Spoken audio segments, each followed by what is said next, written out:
Assalamualaikum warahmatullahi wabarakatuh. Bismillahirrahmanirrahim. Kaum muslimin muslimat rahimakumullah, marilah kita panjatkan puji dan syukur kepada Allah karena dengan nikmatnya Allah memberikan kesempatan untuk kita semua. Khususnya saya untuk bisa menyampaikan tausiah dengan tema menjaga harta atau hifzu almal. Tidak lupa salawat dan salam tercurahkan kepada Nabi Muhammad SAW, keluarganya beserta sahabatnya. Semoga kita semua mendapatkan syafaatnya dan mendapat petunjuk hingga hari kiamat nanti. Menjaga agama termasuk menjaga harta. Itu adalah satu di antara maqasid syariah dalam Islam. Jadi, Islam hanya memberikan satu batasan, bahwa boleh memiliki harta, tetapi cara yang kami lakukan telah sesuai dengan syariat Islam. Dalam Islam ada sejumlah cara dalam memperoleh harta. Yang pertama, dalam bahasa fikih disebut ikhrajul mubahat. Itu adalah menguasai harta-harta yang belum ada pemilik sebelumnya. Yang kedua yaitu dengan cara al-uqud. Al-uqud itu adalah transaksi, boleh jadi jual beli, sewa, pinjam, dan apa saja yang kita lakukan secara akad. Kemudian cara memperoleh harta yang ketiga adalah al-irs. Al-irs artinya dalam bahasa adalah menempatkan sesuatu yang sebelumnya telah hilang.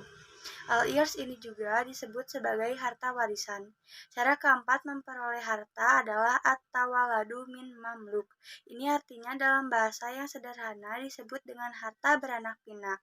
Jelasnya, jika seseorang membawa pulang harta yang dikonsumsi bersama keluarganya untuk makan bersama, ternyata harta tidak habis dan masih tertinggal. Yang tertinggal itu kita simpan. Jika setiap hari seseorang menyisihkan yang dia miliki, maka akumulasi dari simpanan itu itulah yang disebut harta. Untuk mengelola harta itu ada dua cara. Yang pertama, jangan menggunakan harta secara boros. Meskipun harta kita adalah milik kita sendiri, tetapi tidak dibenarkan kita menggunakan secara menghambur-hamburkan harta itu tanpa manfaat. Kemudian yang kedua adalah memanfaatkan atau mengelola harta dengan sebaik-baiknya, sehingga dapat mendukung ta'abudmu kepada Allah. Dalam firman Allah surat Az-Zariyat ayat 19 yang berbunyi, "Wa fi amwalihim haqqul lisaili wal mahrum." Dan pada harta-harta mereka ada hak untuk orang miskin yang meminta dan orang miskin yang tidak mendapat bagian. Rasulullah Shallallahu alaihi wasallam bersabda, "Sesungguhnya pada setiap harta seseorang ada hak orang lain selain zakat." Hadis riwayat Tirmizi. Gunakan harta itu untuk meningkatkan ketaatanmu kepada Allah. Harta juga merupakan pendukung ibadah.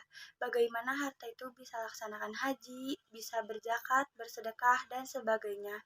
Ini semua adalah harta yang kita gunakan untuk mendukung ta'abudmu kepada Allah. Diriwayatkan dari sahabat Abdullah bin Mas'ud, beliau berkata, suatu hari Rasulullah tidur beralaskan tikar. Kemudian beliau terjaga dan melihat bekas tikar di sampingnya. Kami pun bertanya, "Wahai baginda Rasul, bagaimana menurut Anda jika kami membuatkan Anda kasur?" Rasulullah pun menjawab, "Apa urusanku dengan dunia? Aku hidup di dunia hanya seperti seorang musafir yang berteduh di bawah pohon." Yang kemudian ia pergi meninggalkan pohon tersebut. Hadis riwayat Tirmizi. Demikianlah tausiah yang dapat saya sampaikan. Semoga dapat bermanfaat untuk kita semua. Jika ada yang baik, itu datang dari Allah, dan jika ada yang buruk, itu datang dari diri saya pribadi. Mohon maaf atas kehilafan tutur kata dan perbuatan. Semoga Allah membimbing kita semua ke jalan yang benar.